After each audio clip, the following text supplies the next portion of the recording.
I used to spend $17 a pop for hard-to-find, non-fluoride, organic toothpaste until I joined the Fresh Mouth Club. Since I use colloidal silver, I was attracted to it because theirs is using nano silver. That's what they're using.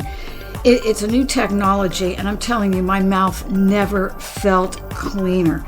And I've been using it for over a year now. My gum health has improved. My mouth never felt cleaner and fresher. So the link is in the description. It's my new affiliate, Fresh Mouth Club.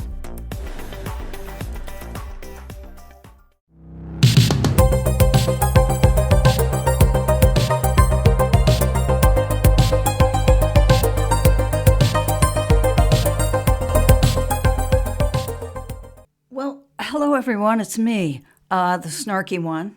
Yes, that's right, I'm snarky, and I love history, mystery, and murder. Now, here is my channel, History, Mystery, and Murder. I just took a screen grab of it. I'll put the link in the description in case you want to check it out, because not all of the stories am I going to upload to McAllister TV, but most of them I probably will, but you might want to go check out what's there. Here, when I was in living on Long Island, I lived in Hampton Bays, which is part of Southampton, part of the Hamptons. And I became a freelance writer for the Southampton Press there, which is one of the oldest newspapers in the country, actually, because I learned all kinds of manner of how the Hamptons came about. Hampton Bays happened to be a place where travelers up and down Long Island, which was not developed, it was, just nothing but woods and stuff, could get their horses, could get water and stuff like that. It was a monthly column, and I researched crimes on Long Island. There was a lot of immigration, legal immigration happening at the time.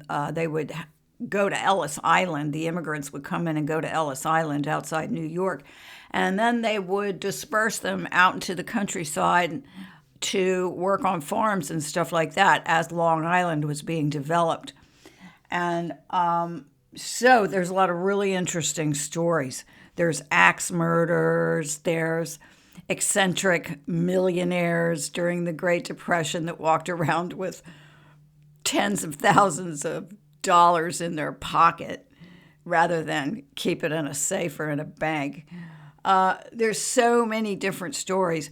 So I wrote articles about them, and I tried to do a narration thing, but I think I work better the way I'm doing it now. So I'm going to go over all these stories and talk about the stuff that I discovered. And also now my first upload is going to be this, because I'm expanding my boundaries. It used to be just about crime, but see, history, mystery, and murder, that covers everything that we're talking about. So I do a lot of work in old newspapers and things, and all of it's going to end up here. There's stories of giant bones being found over here in outside of Tampa, all over the country.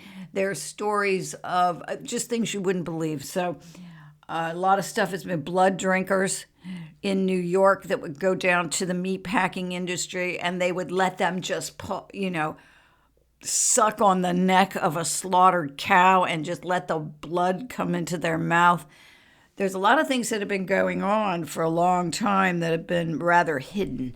So the newspapers are full of information. Now, this video is going to be about sea serpents and sea monsters. So I hope you enjoyed this. I enjoyed doing it. And stand by for more bizarre things that people were doing before we were born. So check this newspaper article out. Now, I found a bunch of these, but this one has some interesting pictures and drawings, and this one happened in the United States outside of Boston. Many of them have. There was one that also happened outside of Miami, and there have been other sightings of serpents, but these things, people have gone on since like the 1400s. I mean, there's documented, and now they're drawing pictures. There is a vast number of things in the water that we don't know anything about. And I wouldn't be surprised if there weren't living civilizations down there. And I think we're going to find out about all this stuff. It's going to blow our minds. So I do believe these sea serpents. I do believe in mermaids. They're not beautiful, like the ones in cartoons, but they do exist, in my opinion. And all of this comes from the control of information. We're kept in the dark, and a lot of the organizations that are having to document these sea serpents, they it's like the Smithsonian, National Geographic. Most of these organizations are set up by Freemasons and elite groups that want to take control out of what we know and what we don't know. And in this case, these things were just popping up everywhere, all through the 1800s, all through the 1600s, and they were dismissed because of, lore, fairy tales, things like that. Because what they do is they take everything they're doing and they turn it into fiction so that they can then come back and say, oh, you were just influenced by this. Well, now in 2026, they can say you were just influenced by the internet, or you were just influenced by a movie, or you were just influenced by Star Trek, or you were just influenced by all of these things, because they've inverted it. They've inverted it into, well, we're going to tell you what we're doing, but we're going to call it fiction so you won't believe it. And then that'll make it easier for us to debunk it.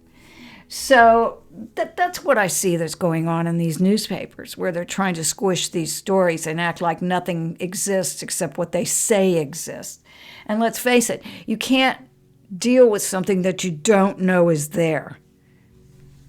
I think lying is effective for them because they have no morals. They have no moral standard. They have no sense of right and wrong, and they have no guilt. They have no soul, actually. And so they feel like, well, why don't they just lie? Why do they fight wars? Why do they fight fair battles? Why don't they just lie and sneak in and take it? And that's basically what they did. It's low IQ. They can't create anything. So this is what they do. And they've been doing it ever since newspaper. I don't trust the news at all. It's a control mechanism. So here we go. Unclassified monsters of the wide-spreading sea. Now let's make this a little bit bigger. Unclassified monsters of the wide-spreading sea. Well-authenticated records of gigantic serpents that have been observed. Now, this is page 24 of the Boston Sunday Post, September 15th, 1895. Okay? And it says, well-authenticated records of gigantic serpents that have been observed. Well-authenticated. So, well before 1895, is that what they said here? Let's check again. 1895, well, and that's almost 1900. And we're talking about an age where we're really living in the wild, wild west here. When I was researching my book, which is going to be about the Zodiac Killer, it didn't start out being the Zodiac Killer, though. It started out being another murder, and it led me to the Zodiac. But what I had to do was go back in time and sort of figure out what's going on. In 1900, in America, I don't know how it was all over the world, but in this country, we still had a lot of Western land that was being discovered and everything. You didn't have to report a dead body in 1900. It wasn't until 1910 that it was the law that you had to report a dead body. You could just murder people all over the place and never even report. Or if your child disappeared, you were under no obligation to report that they had died. So, it was kind of a loose-knit, forming some kind of system of laws and order was still in play here. So before that, I mean, it's your guess. Okay, here we have the 24th page of the Boston Sunday Post, September 15th, 1895. Unclassified monsters of the wide-spreading sea. And I want to stop here for a second and let you know that I have a whole bunch of these articles. This one happens to be filled with, by this time, they've been spotted all over the world. And these spottings go back to the 1400s, even earlier. And these are ships, giant ships full of witnesses, eyewitnesses. And they're drawing pictures of these things and they're telling these stories. So this story from 1895 has some good illustrations. Also, they sent it to they sent it to one of their muckety-muck, we're going to verify this for the world. We're going to tell you what it is. And I don't even want to get into the history of them hiding the fact that we've got giants. Before I read this, I'll tell you a quick story. I have an article somewhere about back in the 1800s that they found a bunch of these giant bones up in Pennsylvania, I think it was. And it was a small town. And they tried to get people to come out and look at them and examine them, and nobody ever came. So eventually the townspeople went up there and started dragging the bones back, and they would have them in their homes and stuff. And the grocer put the bones in with his window display. I mean, they were putting them in window displays and having them in their house and everything. All these bones of giant humans. And so they're going to try to cover it up for their own purposes. You don't know why they would want to cover it up. But I think that they themselves are not all the way human. They're hybrids, and that's why they're covering this stuff up. The accounts are accepted with a good deal of salt by the skeptical. But there is more of fact than fiction in them. Snakes with bodies hundreds of feet long and big around as barrels, a whale killer. And they are called well-authenticated records of gigantic serpents that have been observed. The usual number of reports of sea serpents having been seen at different points along the Atlantic coast have been heard through the summer season. It is the general tendency to regard such stories and the subject of them as the working of a well-developed imagination, or pure and unadulterated fiction. Yet there seems to be good reason to regard the existence of such a denizen of the ocean as not only possible, but quite within the range of probability. So they're saying it's possible. They're saying it's possible, and that it's probable. I watched, talking about National Geographic covering things up. Well, I watched a National Geographic special a long time ago with a friend of mine, and they showed things that aren't even, that they're not even registered in the register of sea creatures, that were so deep down in the ocean that there are things that are not even recognized by, scientists. So they know this. They know the ocean is so deep, and they're saying it's quite within the range of possibility. The ocean is that vast, that deep. And that's what I'm saying. It's way deeper than we think. That's just my opinion. But based on now decades of research into this stuff, it will be recalled that the Post recently described a strange catch brought in at Tea Wharf by a fisherman that would pass anywhere as a sea serpent in every sense of the word. It was not quite 6 feet long, but it had a head and mouth that would have fitted symmetrically on a body 4 times that length. So it had a gigantic head. It was noticeable that several Chicago and Western papers referred to it later in a derisive way and declared it virtually the creation of brains overfed on baked beans and fish balls. So they're saying it was fake. It was something somebody created. But notwithstanding this and many similar instances where the reliability of local statements has been questioned by the illiterate scoffer, there is evidence that great living creatures unclassified by science inhabit the Great Sea. There is evidence of that, according to this article, that great living creatures unclassified by science inhabit the Great Sea.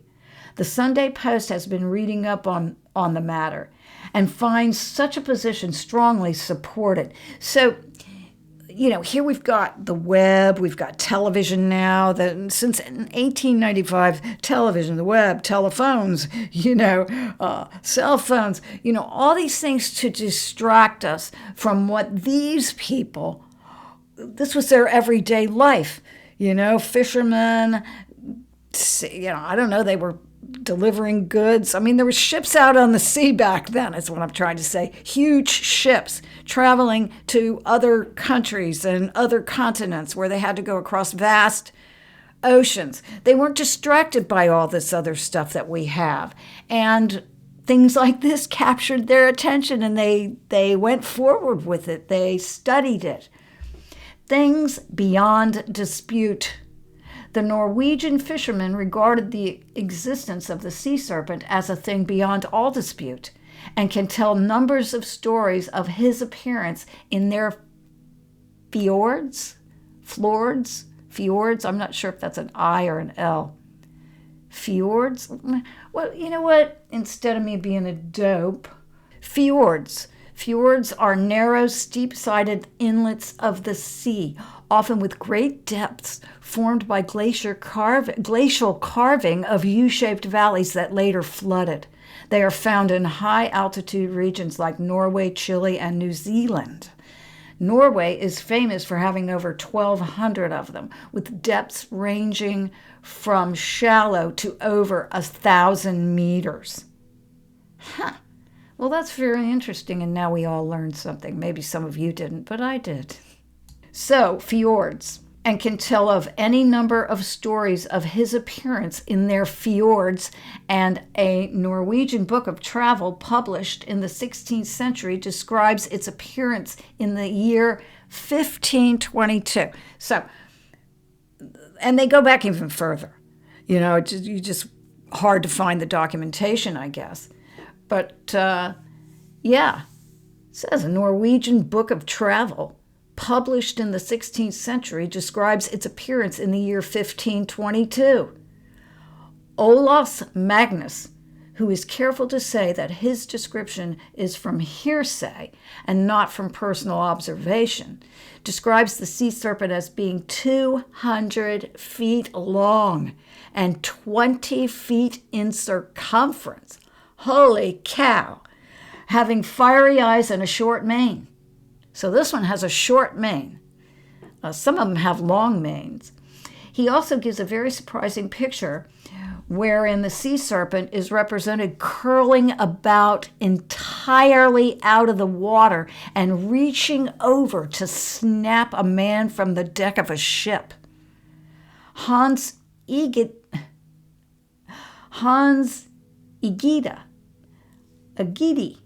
who, I don't know if I'm saying these names right, Hans Egede, who afterwards became a bishop, traveled to Greenland, and a lot of this stuff is happening around Greenland, by the way, in the year 1734 as a missionary. So he became a bishop, and he traveled to Greenland in 1734. In his account of the voyage, he describes a sea monster which appeared near the ship on the 6th of July. Its head, he says, when raised, was on a level with our main top. I mean, its snout was long and sharp, and it blew water almost like a whale. It had a large, broad paws or paddles. Its body was covered with scales. Its skin was rough and uneven. Its skin was rough and uneven. In other respects, it was as a serpent, and when it dived, the end of its tail, which was raised into the air, seemed to be a full ship's length from its body. A companion of Egidi's, also a missionary, made a sketch of the monster, which is here produced. So it's not this one, I don't think. Yeah, so that's this one right here. It says Sea Serpent. This is Courier. I wonder if that's like Courier Knives or something. Anyway, Sea Serpent attacking a vessel from Olaus Magnus. So this is the one that they were talking about, that snatched the guy off the ship. She said a companion of Egidi's, also a missionary, made a sketch of the monster, which is here reproduced. So I guess Courier is this guy's companion. Eric Pontoppidan,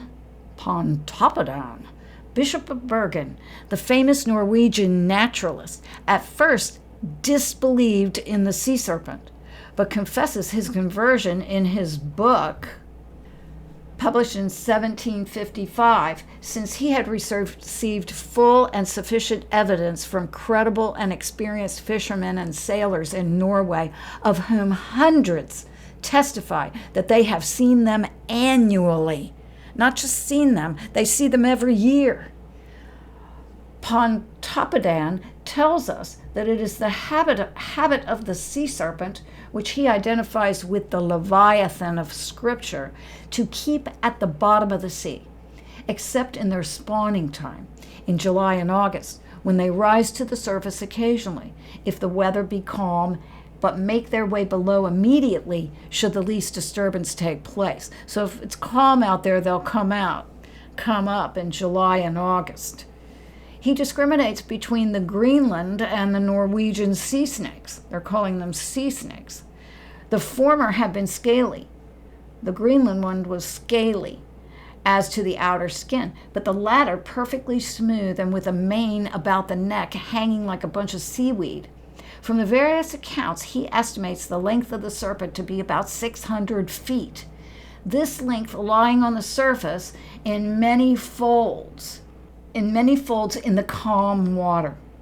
The forehead in all varieties is high and broad, though some have a sharp and others a flat snout.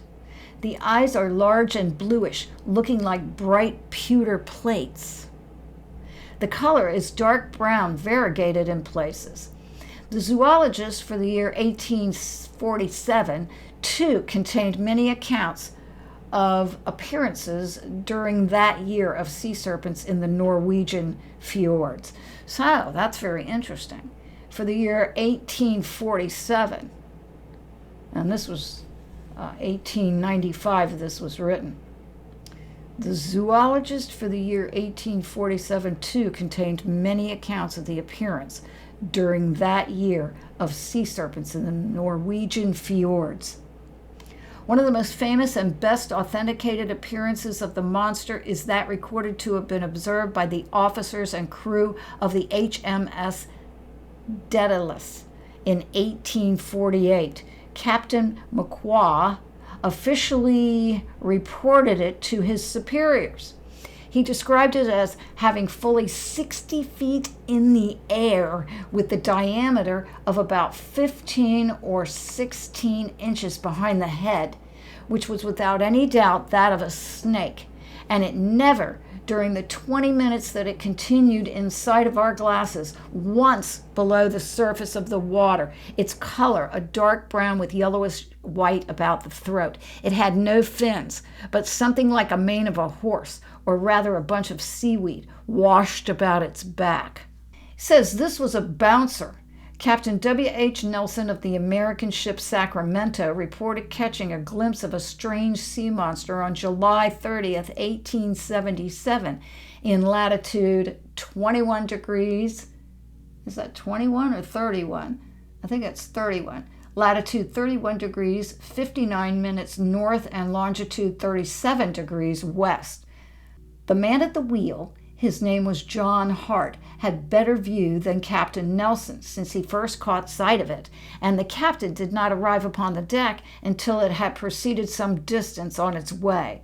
Some 40 feet of the creature, the helmsman estimated, was seen above the surface, and its girth appeared to be that of a flour barrel. Well, I don't know how much a flour barrel is, but probably just like a barrel. Some 40 feet of the creature. He saw 40 feet of it. In 1948, an officer of the English ship saw a long black creature with a sharp head moving slowly through the water. Its back was 20 feet, if not more, above the water, and its head from 6 to 8 feet. There was something on its back that appeared to be a mane, and as it moved through the water, it kept washing about. The following account of a sea serpent was communicated in 1853 from the English ship Princess, bound home from China. Oh, so there you go. They're going everywhere, all over the world. They're encountering these things left and right. Tuesday, July 8th, 1853, latitude accurate, 34.56 degrees south, longitude accurate, 18.14 degrees east. At 1 p.m., saw a very large fish with a head like a walrus, and 12 fins similar to those of the blackfish, but turned the contrary way. The back was from 20 to 30 feet long, also a great length of tail. Another well-authenticated sea serpent is that seen by Dr. Bickard of Cape Town in February 1857. That'd be a few years before this article was written. A month later, seen by Mr. Fairbridge and others. It's funny they could put Mr. Fairbridge. Everybody's supposed to know who that is, I guess. And Dr. Bickard was at the lighthouse at Greenpoint that afternoon of the day in question about 5 p.m. when the lighthouse keeper asked him to come and see a sea monster. I proceeded to the lighthouse, writes Dr. Bickard, and from thence I saw on the water about 150 yards from the shore a serpent about 200 feet in length, but its thickness he could not tell, only the upper part of the body being visible. The head could not be seen but indistinctly. He considered the protuberance to be the upper part of the head, so he couldn't see the whole head, but he could not discover the eyes. The body was of a dull dark color except the head, which was maculated with white spots. Caught near Boston. Now this was the one that the reason I'm doing this, because they actually this one first. I have so many of these sea creatures that we don't know anything about, giant sea creatures.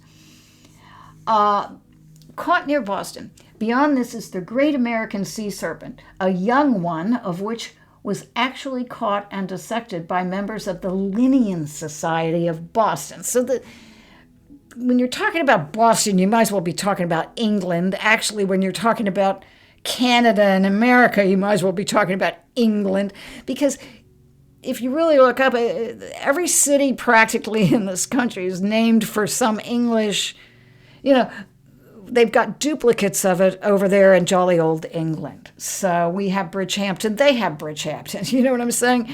And it goes that way. I'm noticing from shore to shore, we're named after places in England. And when you're in Boston, you might as well be in England, it seems, because I spent 2 years up at Boston getting surgeries on my hands. And I walked up and down the streets of Boston because I didn't have a car up there. And I got vouchers where I could get a cab to come and get me. But I actually took pictures, and I'm telling you, it's a demonic city. Every street light has like a demonic gargoyle on it. And if you live in Boston, you know what I'm talking about.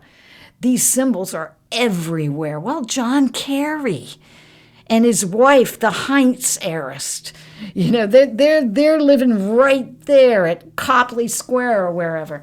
So you know, this thing washed up, and we've got the Linnean Society of Boston, and you know, they have this society there to decide whether they want to let the public know about it or not, or how much they want to let the public know. These societies, I think, already know about all of this stuff. And so the Linnean Society appointed a committee to collect the evidence with regard to the existence and appearance of such an animal. In due course, a report appeared, and the Linnean Society is founded in London, by the way. So that's where the big places where they control everything. So they jumped to the rescue to collect the evidence and to tell us whether this really existed and to give it a name and all that stuff. In due course, a report appeared, and if that alone was not convincing, because they had to admit that it existed, the receipt by the society a month later of an actual sea serpent left the matter beyond dispute. It was of remarkable appearance, and it was decided by the society to be the young of a great sea serpent, and was named Scolopolis atlanticus. It was killed on the seashore at no great distance from Cape Ann. In 1879, the London Graphic gave an illustration. The London Graphic gave an illustration of a sea serpent seen by its correspondent. In 1879, the London Graphic gave an illustration of a sea serpent seen by its correspondent, Major H.W.J. Senior of the Bengal Staff Corps. The head and neck, says Major Senior, about 2 feet in diameter, rose out of the water to a height of about 20 or 30 feet. Just the head and the neck. And the monster opened its jaws wide as it rose and closed them again as it lowered its head and darted sorry about that. Let me do that again. It opened its jaws wide as it rose up, and it closed them again as it lowered its head and darted forward to a dive, reappearing almost immediately some 100 yards ahead, 100 yards. So it did a dive, but it almost instantly reappeared. So that's how long this thing was. And the body was not visible at all. And it must have been some depth under the water, as the disturbance on the surface was too light to attract notice. So there was no disturbance on the surface of the water while this thing was playing and running around underneath. That's how big it was. Although occasionally a splash was seen at some distance behind the head. The shape of the head was not unlike pictures of the dragon I have often seen, with a bulldog appearance of the forehead and eyebrow. Coiled, now this is a one that really, this was just blew my mind. Coiled around a whale. One of the extraordinary accounts of the sea serpent is that given by Captain Drevar of the British bark Pauline, and declared before a magistrate by himself and his crew. It was in 1875 when there was discovered a monster sea serpent coiled twice around a large sperm whale. The head and tail parts, each about 30 feet long, were acting as levers, twisting itself and victim around with great velocity, allowing for 2 coils around the whale. I think the serpent, the record says, was about 160 feet or 170 feet long and 7 or 8 feet in girth. It was in color much like a conger eel, and the head from mouth being always open, appeared the largest part of the body. So when it was open, it was the largest part of the body. July 13th, in the same latitude and some 80 miles east, I was astonished to see the same or similar monster. It was throwing its head and about 40 feet of its body in a horizontal position out of the water. Straight up, that would be. It was throwing its head and about 40 feet of its body in a horizontal position out of the water. and it passed onward by the stern of our vessel. Captain Hassel of the Bark Street Olaf from Newport to Galveston, Texas, testified to having seen 2 days before his arrival at the latter port on May 13th, 1832, a large sea serpent lying upon the surface of the water. Such part of the creature was visible seemed about 70 feet long and had 4 fins along the back. It was about 6 feet in diameter. Wow. About as tall as Baron Trump.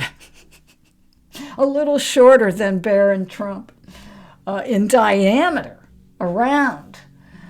And it was of a greenish yellow color with brownish spots over the upper part. One of the mates made a sketch of the animal. In June 1877, the officers and crew of the royal yacht Osborne encountered a sea monster off the coast of Sicily. Lieutenant Hayes describes it thus: the head was bullet-shaped and quite 6 feet thick, the neck narrow, and its head was occasionally thrown back out of the water, remaining there for a few seconds at a time. It was very broad across the back or shoulders, about 15 or 20 feet, and the flippers appeared to have a semi-revolving motion, which seemed to paddle the monster along. They were about 1 foot in length, the flappers. 1 foot. That's not very big. From the top of the head to the part of the body where it became immersed, I should consider 50 feet. And that seemed about 1/3 of the whole length. So he was considering 50 feet of something he couldn't see, and he thought that was probably just 1/3 of what was actually there. All this part was smooth, resembling a seal. I cannot account for the fins unless they were on the back below where it was immersed. Captain R.J. Kringle of the steamship Umphal, one of the 10 vessels of the National Line belonging to the Bulliard King and Company line, Bulliard King and Company, belonging to the Bulliard King and Company. What's a bulliard? Anyway, I'm not going to look it up. Belonging to the Bulliard King and Company. It's probably a type of, belonging to the Bulliard. I'm not sure what that means. Less than 2 years ago, commanded the following to be written in his ship log. So R.J. Kringle, this ship, Umphal, which was a steamship, and maybe this is a company, King and Company, less than 2 years ago recommended the following. He commanded, the following to be written in a ship log. So he's commanding that this be written in the ship log. We're not monkeying around anymore. We're not just, telling stories. We want this in the ship log. And what they wrote was SS Umphal, Monday, December 4th, 1893, 5:30 p.m., latitude 23 degrees north, longitude 18 degrees west, sighted and passed about 50 yards from the ship a monster fish of serpentine shape, about 80 feet long, with shining skin and short fins about 20 feet apart on the back, in circumference about the dimension of a full-sized whale. So that's how round it was. 3 months before Captain Kringle turned in the Umphal round in order to get a nearer sight of his sea monster, Dr. Farquhar Matheson of London had still a closer view of a similar creature. Sorry, these letters get mushed together, and sometimes it takes me a while to figure out what that word is. But so 3 months before Captain Kringle had turned the Umphal around in order to get a nearer sight of his sea monster, Dr. Farquhar Matheson of London had a still closer view of a similar creature. The occurrence took place in September 1893 on Loch Alsh, which it would be interesting to find how close they are. Loch Ness. Anyway, which appears the island of Skye from mainland.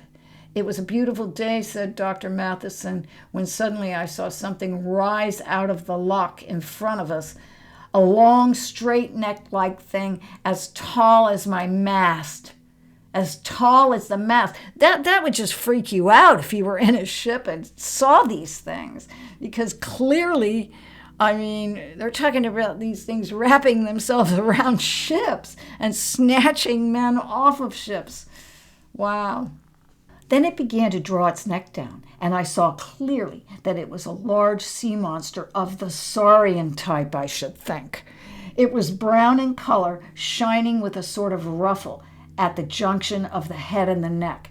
I can think of nothing to which to compare it so well as the head and neck of a giraffe, only the neck was much longer and the head was not set upon the neck like that of a giraffe. That is, it was not so much at right angles to it as a continuation of it in the same line.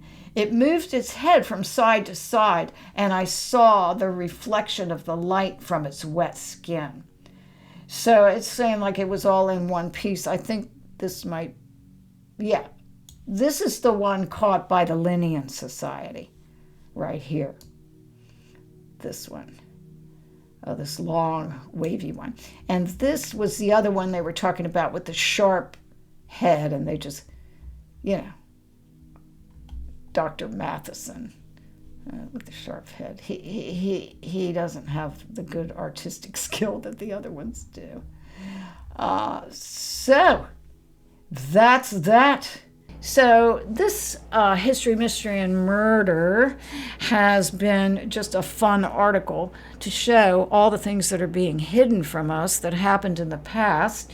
And I'll be loading up a murder story for you on the next installation of History, Mystery, and Murder. And I hope you have a wonderful afternoon, and I am now signing off.